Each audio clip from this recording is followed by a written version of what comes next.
meleğim, sen arzu dileyim. Derdime derman sen benim meleğim.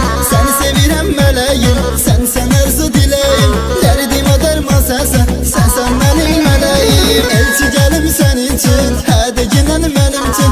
Seni sevirem ay güzel, isterim senin için. Seni sevirem ay güzel, isterim senin için.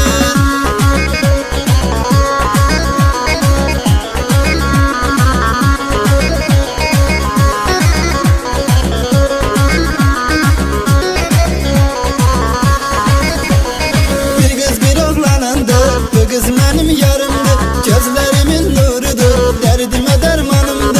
Bir kız bir oğlanındı, bu kız benim yarımdı.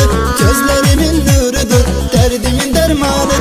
Elçi gelim senin için, hadi ginen benim için. Seni sevirem ay güzel, isterim senin için. Seni sevirem ay güzel, isterim senin için.